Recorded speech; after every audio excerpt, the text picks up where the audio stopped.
கர்த்தருடைய நாமம் மகிமைப்படுவதாக. இந்த புதிய நாளின் தியானத்துக்காக எடுத்துக்கொண்ட வசனம் எபிரேயர் 11வது அதிகாரம் 1வது வசனம். விசுவாசமானது நம்பப்படுகிறவைகளின் உறுதியும் காணப்படாதவைகளின் நிச்சயமுமாயிருக்கிறது. ஆம், நாம் அந்த நம்பிக்கையினாலே ரட்சிக்கப்பட்டிருக்கிறோம். காணப்படுகிறதை நம்புகிறது நம்பிக்கை அல்ல.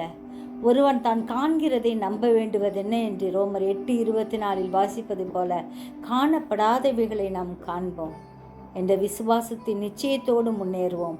ஆண்டவரை முகமுகமாய் காணும்போது நம் நம்பிக்கை பூரணப்படும். அன்று நாம் தேவனுடைய பிள்ளைகள் என்ற முழு உரிமையும் பெற்று ஆண்டவரோடு வாழ்வோம். ஆண்டவருடைய கரத்தில் நம்மை பூர்ணமாய் ஒப்பு கொடுப்போமா? ஜெபிப்போம். ஜீவிக்கிறதான நல்ல இயேசுவே, இந்த அருமையான நாளுக்காய் நன்றியோடு ஸ்தோத்திரிக்கிறோம். உடைய கரத்தில் பூர்ணமாய் ஒப்பு கொடுக்கிறோம். ஆண்டவரே, உமக்காய் வாழ கிருபை தாரும். எல்லா சூழ்நிலைகளிலும் உம்மை மட்டும் அண்டிக்கொள்ள கிருபை தரும்படியாய் ஜெபிக்கிறோம் ஐயா. விசுவாசத்தில் வளர கிருபை தாரும் ஆண்டவரே. அப்பா, உம்மை நாங்கள் எப்பொழுதும் ஆண்டவரே நினைத்தவர்களாய் ஆண்டவரே உமக்காய் வாழ எங்களுக்கு கிருபை தரும்படியாய் ஜெபிக்கிறோம் ஐயா. உம்மை நம்புகிற நம்பிக்கையில் இன்னும் அதிகமாய் வளர கிருபை செய்யுங்க.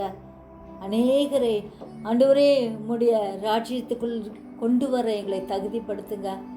அநேகருக்காக ஜெபிக்க கிருபை தாங்க. ஒவ்வொருவரையும் ஆசீர்வதிக்கும்படியாய் கெஞ்சுறோம். ஒவ்வொருவரையும் பாதுகாத்து கொள்ளுங்க. ஒவ்வொருவருக்கும் வேண்டிய சுகத்தையும் பலத்தையும் ஆரோக்கியத்தையும் கட்டளையிடுங்க.